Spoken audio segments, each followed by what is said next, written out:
नमस्कार, प्राइमेट 4 आप देख रहे हैं। मैं आपके साथ अनुराग सिंह और प्राइमेट 4 में आज की बड़ी खबरें कौन सी है सबसे पहले आपको ये बताते हैं। प्राइमेट 4 में आज आपको दिखाएंगे पाकिस्तान में आतंकियों और आईएसआई के सांठगांठ की एक और तस्वीर सामने आई। ये वीडियो सबूत कैसे हैं मैं आपको दिखाऊंगा। इसके अलावा बात क्रिकेट की होगी, लेकिन ये क्रिकेट कैसे दो आईआरएस अधिकारियों के बीच मारपीट की वजह बन गया ये भी आपको बताएंगे। साथ ही सिलीगुड़ी में बीच सड़क पर बवाल की तस्वीर आपको दिखाएंगे और बात होगी मानसून की। जुलाई अभी नहीं आया लेकिन मानसून अभी से ही कहर बरपाना शुरू कर चुका है। इसकी तस्वीरें शहर शहर की आपको दिखाएंगे। प्राइमेट 4 देख रहे हैं आप और खबर पीएम नरेंद्र मोदी से जुड़ी हुई। पीएम नरेंद्र मोदी कानपुर के दौरे पर थे और यहां से उन्होंने पाकिस्तान को कड़ी चेतावनी दी। प्रधानमंत्री ने पाकिस्तान पर जबरदस्त हमला बोला। भारत हर आतंकी हमले का करारा जवाब देगा, पीएम ने यह कहा। पाकिस्तान में घुसकर आतंकियों को मारा, कानपुरिया स्टाइल में दुश्मनों को चेतावनी दी पीएम नरेंद्र मोदी ने। उन्होंने कहा धोखे में ना रहें, फौंक दिए जाएंगे, ये प्रधानमंत्री कह रहे हैं। कानपुर में थे तो कानपुरिया अंदाज में आतंकियों को पाकिस्तान को चेतावनी दी। हमने पाकिस्तान में आतंकियों के ठिकाने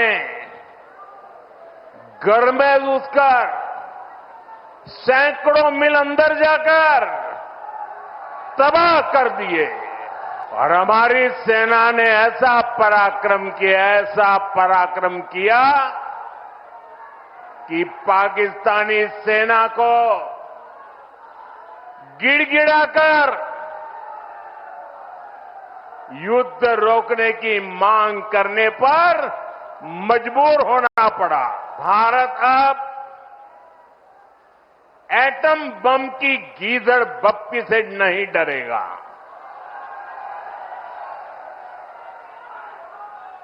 और नहीं उसके आधार पर कोई फैसला लेगा। तीसरा, आतंक के आका और आतंकी सरपरस्त सरकार को भारत एक ही नजर से देखेगा। पाकिस्तान का स्टेट और नॉन स्टेट एक्टर ये अब खेल चलने वाला नहीं है। अगर मैं सीधी कानपुरिया में कहूं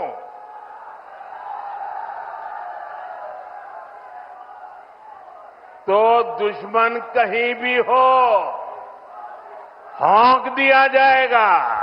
कुड़ी के प्रतिबंधित मांस मिलने के बाद तनाव मिलने की खबर बताते हैं।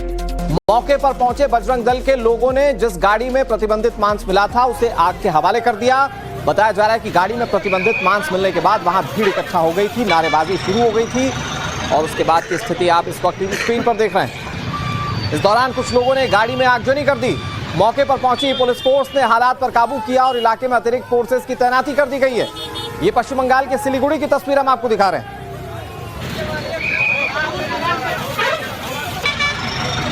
पंजाब की मुक्तसर साहिब में बीती रात धमाके में 5 लोगों के जान जाने की खबर है। धमाका पटाखा बनाने वाली फैक्ट्री में हुआ था, जिसके बाद आसपास के इलाकों में अफरा तफरी मच गई। धमाके की खबर मिलने के बाद जब पुलिस मौके पर पहुंची तो वहां का मंजर बेहद डराने वाला था। जहां पर पटाखा फैक्ट्री थी वो इमारत पूरी तरह से जमींदोज हो गई थी और कुछ लोग इसके मलबे के नीचे दबे हुए थे। 1 बज के कुछ मिनट आते होया 1 बजे के 5 मिनट ते होया लैंटर डिगे ये मलबे च बंदे होणगे ਉਹ ਪਿਆ ਥੱਲੇ दिखी ਜਾਂਦੇ। मौके पर पहुंचने के बाद पुलिस टीम ने मजदूर बुलाए और साथ ही एक जेसीबी क्रेन मंगवाई गई और राहत का काम शुरू किया गया। लेकिन जब तक लोगों को निकाला गया तब तक 5 लोगों की मौत हो चुकी थी।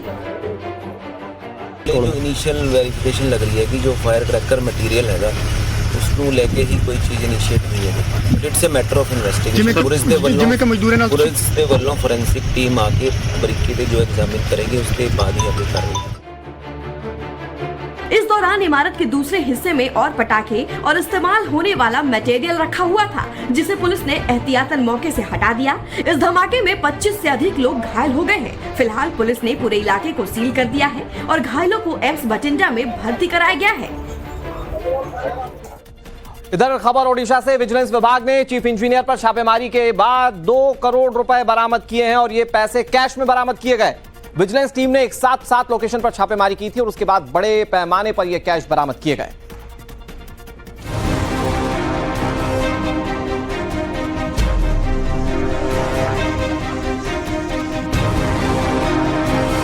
विजिलेंस की टीम ने जब इस घर की तलाशी ली तो उसके अधिकारियों की भी आंखें फटी की फटी रह गईं। यहाँ पर 10 या 20 लाख नहीं बल्कि 2 करोड़ रुपए से भी अधिक नकद मिले। जिस घर पर रेड की गई वो बैकुंठनाथ सारंगी का है, जो ओडिशा सरकार के RW डिपार्टमेंट में चीफ इंजीनियर हैं और अधिकारियों ने एक एक करके नोट की गड्डियां गिननी शुरू की और फिर नोट गिनने की मशीन भी लानी पड़ी, लेकिन नोटों की गड्डियां थी कि खत्म होने का नाम नहीं ले रही थी। इससे पहले जब विजिलेंस की टीम रेड के लिए पहुंची तो वहां पर हड़कंप मच गया और घबराहट में नोटों की गड्डियां निकालकर बाहर फेंकना शुरू कर दिया। विजिलेंस टीम ने जैसे ही देखा कि नोट दूसरे घर की छतों पर फेंका जा रहा है तो विजिलेंस टीम उस छत पर पहुंच गई और वहां भी टीम को लाखों रुपए फेंके हुए मिले। सर्च के दौरान 7 ठिकानों से लाखों रुपए के सोने के गहने और कीमती घड़ियां भी बरामद की गई। चीफ इंजीनियर के खिलाफ आय से अधिक संपत्ति का केस दर्ज किया गया। उनके आने की आहट अभी से दिखने लगी है। हिमाचल प्रदेश के कई जिलों में बीते 24 घंटे में भारी बारिश हुई। पहाड़ों की रानी शिमला में आज सुबह से बारिश का दौर जारी है। इसकी वजह से जनजीवन बुरी तरह से प्रभावित हुआ है। सड़कों पर चारों तरफ पानी ही पानी दिखाई दे रहा है। इसी तरह से सोलन में भी आज सुबह से ही भारी बारिश हो रही है। सिर्फ शिमला और सोलन ही नहीं बल्कि हिमाचल के दूसरे इलाकों में भी मौसम इसी तरह से खराब है। मौसम विभाग ने चंबा, कांगड़ा, कुल्लू और मंडी के लिए बारिश का ऑरेंज अलर्ट जारी कर दिया है। मौसम विभाग का अनुमान है कि इन जिलों में 50 से 60 किलोमीटर प्रति घंटे की रफ्तार से हवाएं भी चल सकती हैं। स्कूल जाने वाले बच्चों की तो हालत बहुत ही खराब हो चुकी है। पूरी ड्रेसेस भीग गई है। हर एक स्कूल का बच्चा बस इसी वेट में कि बारिश कब रुकेगी। और जैसा कि आप देख सकते हैं यहाँ तो बारिश का बहुत बुरा हाल है। छोटा शिमला में सुबह से लेकर बारिश हो रही है और संजौली में तो बहुत हालत खराब होती है। मौसम तो आप देख ही सकते हो, पहले से बरसात आ गया है।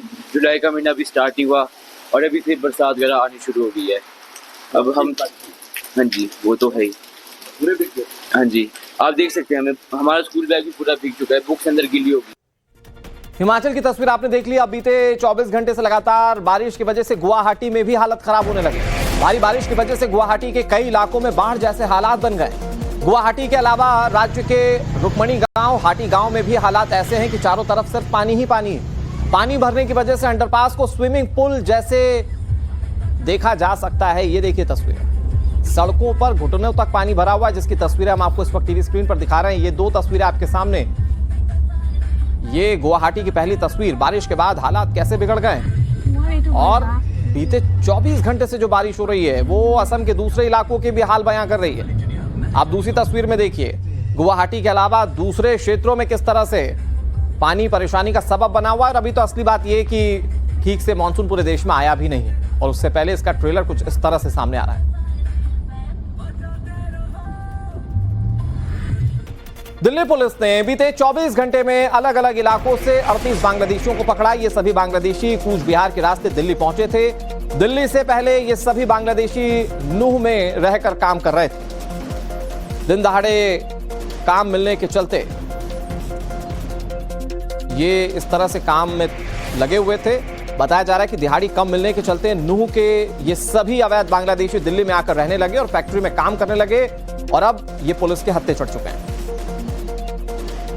दिल्ली पुलिस अवैध बांग्लादेशी के खिलाफ लगातार ऑपरेशन चला रही है। ऐसे में दिल्ली पुलिस को बड़ी सफलता मिली कि बीते 24 घंटे में 38 अवैध बांग्लादेशी जो घुसपैठिए हैं उन्हें पकड़ा है।